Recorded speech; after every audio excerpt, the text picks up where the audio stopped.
বিগত সময়ে কবরে ২০ বছর আগে গেছেন, তারাও মামলার শিকার হয়েছেন।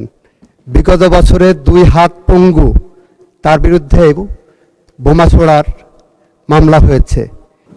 ধন্যবাদ মাননীয় স্পিকার। আমি মাননীয় আইনমন্ত্রীর কাছে আমার প্রশ্ন হচ্ছে, বিগত সময়ে ফ্যাসিস্ট আমলে অনেকগুলো মামলা হয়েছে, বিশেষ করে আমাদের শিক্ষকদের উপর। যে এমপিওভুক্ত শিক্ষক, সারা বাংলাদেশে অনেক শিক্ষক আছেন যারা মামলা নিয়ে দীর্ঘদিন কোর্টে দৌড়িয়েছে এবং পরবর্তীতে তাদের বেতন ভাতা সব বন্ধ অবস্থায় ছিল। এখন এইগুলো আইনি জটিলতার কারণে মামলা শেষ হয়েছে, কিন্তু এখনও পর্যন্ত তাদের আর্থিক সুবিধাদি পাওয়ার ক্ষেত্রে গড়িমসি করছে সংশ্লিষ্ট অধিদপ্তর। আমি মাননীয় মন্ত্রীর কাছে মাননীয় স্পিকারের মাধ্যমে প্রশ্ন হচ্ছে যে এই জটিলতা নিরসনে আইন মন্ত্রণালয় কি ভূমিকা নেবে? ধন্যবাদ মাননীয় স্পিকার।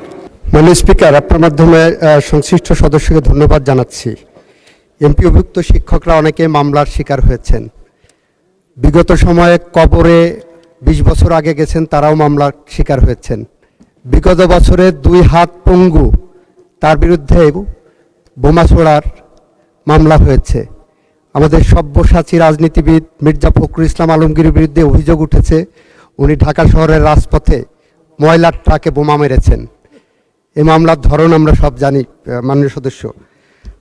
আমরা যেগুলো মামলা প্রত্যাহার হয়েছে, প্রত্যাহার হওয়ার পরে সেই প্রত্যাহারের সার্টিফিকেট বা সনদ বা সার্টিফাইড কপি তুলে সংশ্লিষ্ট মন্ত্রণালয় বা অধিদপ্তরে দরখাস্ত করার জন্য অনুরোধ করব, এবং সংশ্লিষ্ট অধিদপ্তর যাতে যে সমস্ত মামলা প্রত্যাহার হয়েছে তাদের সংশ্লিষ্ট জটিলতা অতি দ্রুত নিষ্পন্ন করেন, সে কারণে তাদের কাছে অনুরোধ জানাবো। এর বাইরে আইন মন্ত্রণালয়ের কিছু করার থাকে না।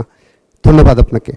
দেশের নাম্বার 1 ট্রেডিং অ্যাপ নিফটি ফার্স্টে পাচ্ছেন ট্রেডিং এর সব সুবিধা, dual exchange access, company analysis, portfolio তৈরি করা সহ আরও অনেক ইউনিক ফিচারের সাথে ট্রেড করতে ডাউনলোড করুন এক্ষুনি।